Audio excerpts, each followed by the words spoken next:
নমস্কার বন্ধুরা, আজ আমি নিয়ে চলে এসেছি সম্পূর্ণ নিরামিষ একটি রেসিপি। আজ আমি তৈরি করে দেখাবো গাঠি কচুর দম। তো চলুন শুরু করা যাক।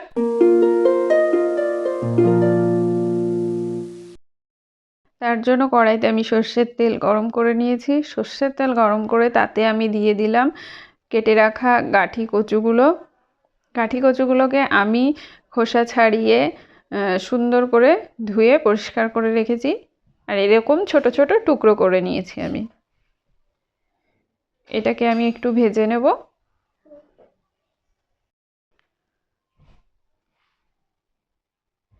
এই রেসিপিটা কিন্তু খুব সুন্দর, নিরামিষ দিনে আপনারা অবশ্যই ট্রাই করবেন। এটা খেতে খুব ভালো হয়, গরম ভাতের সঙ্গে খেতে খুব ভালো লাগবে। এখানে আমি দিয়ে দিলাম সামান্য একটু লবণ, আর দেবো সামান্য একটু হলুদ, দিয়ে এটাকে ভালো করে ভেজে নেব।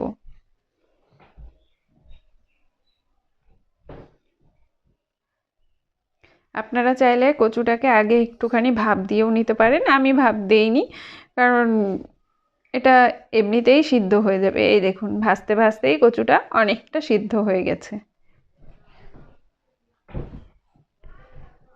তো এটা ভাজা আর হয়ে গেছে, আমি এবার নামিয়ে নেব এটাকে।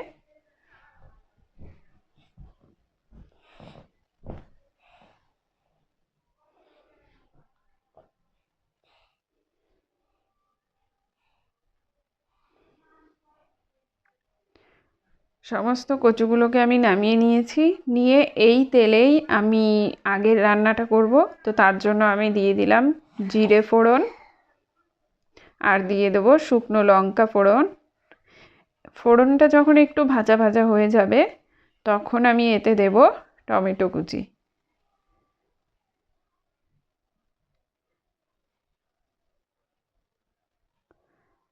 তো ফোড়নটা আমার ভাজা হয়ে গেছে, এবার আমি এতে টমেটো কুচিগুলো দিয়ে দিচ্ছি।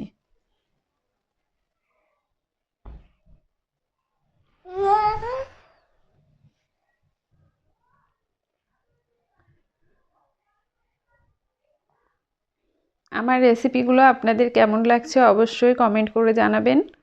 আর রেসিপিগুলো ভালো লাগলে অবশ্যই আমার সঙ্গে থাকবেন।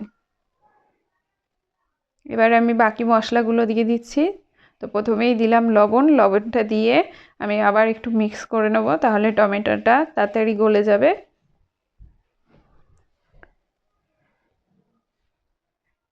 এবার দিয়ে দেবো আমি মশলাগুলো।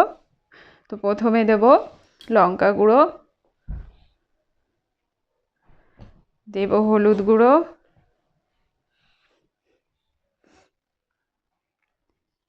আর দেব ধনে গুঁড়ো। ধনে গুঁড়োটা আমি এখানে বেশি ব্যবহার করেছি, আর জিরে গুঁড়োটা আমি কিন্তু ধনে গুঁড়ো থেকে একটু কম দেব।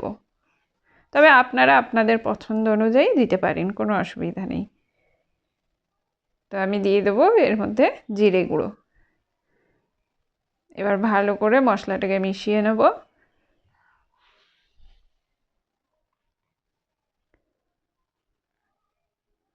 আর দেব সামান্য একটু আদা বাটা। এবার মশলাটাকে ভালো করে কষিয়ে নিতে হবে।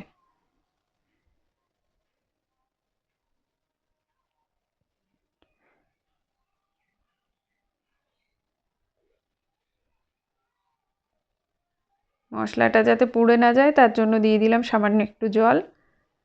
জল দিয়ে এটাকে ভালো করে আমি কষে নেব, যতক্ষণ না উপর থেকে তেল ভেসে উঠছে।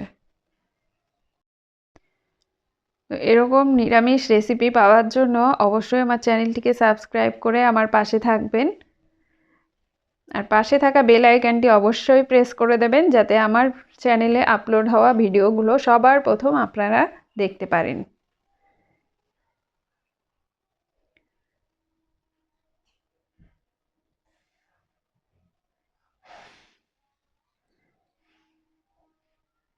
দেখুন, মশলাটা কিন্তু আমার কষা হয়ে গেছে। এবার আমি ভেজে রাখা কচুগুলো এর মধ্যে দিয়ে দিচ্ছি। কচুগুলো দিয়ে আবার একটু কষিয়ে নেব। আমি সব সময় চেষ্টা করি আপনাদের জন্য নিত্য নতুন রেসিপি নিয়ে আসার, আর রেসিপিগুলোকে খুব সহজভাবে আপনাদের সামনে তুলে ধরার। তো অবশ্যই আমার পাশে থাকবেন, আমাকে উৎসাহিত করবেন যাতে আরও নিত্য নতুন রেসিপি আমি আপনাদের সামনে তুলে ধরতে পারি।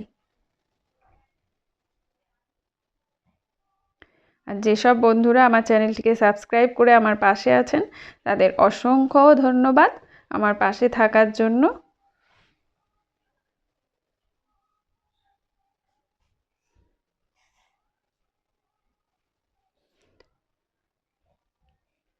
তো কচুটা আমার ভালো করে কষানো হয়ে গেছে, এবার আমি দিয়ে দিচ্ছি জল।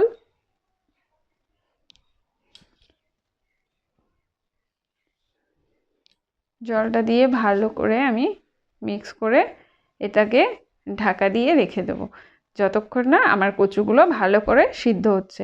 তবে কচুটা যেহেতু আগেই সিদ্ধ ছিল তো খুব বেশি টাইম লাগবে না। তো দেখুন আমার কচুগুলো কিন্তু সিদ্ধ হয়ে গেছে। এই কচুগুলো কিন্তু অনেক সময় দেখা যায় মানে ভালো কচু হলে খুব তাড়াতাড়ি সিদ্ধ হয়ে যায় আর খেতেও খুব ভালো লাগে, আর যেগুলো একটু কাঁচা থাকে সেগুলো কিন্তু সহজে সিদ্ধ হতে চায় না। তো সেটা কিন্তু একটু টাইম লাগবে। তো আপনারা দেখে নেবেন কচুটা কতক্ষণে সিদ্ধ হচ্ছে। আমার কচুটা সুন্দরভাবে সিদ্ধ হয়ে গেছে। এবার আমি এতে দিয়ে দিচ্ছি কেটে রাখা কাঁচা লঙ্কাগুলো। কাঁচা লঙ্কাটা আমি লাস্টে দিচ্ছি কারণ হচ্ছে এর যে কাঁচা লঙ্কার একটা ফ্লেভারটা থাকে আমার সেটা রান্নায় খুব ভালো লাগে। রান্নার শেষের দিকে দিলে রান্নাতে এর ফ্লেভারটা খুব ভালো বোঝা যায়। তার জন্য আমি চেষ্টা করি সব রান্নাতেই কাঁচা লঙ্কাটা শেষের দিকে দেওয়ার। আর দিয়ে দিলাম সামান্য একটু গরম মশলা গুঁড়ো, আর দেব সামান্য একটু ঘি। ঘি দিয়ে আমি এটাকে ভালো করে মিশিয়ে নেব।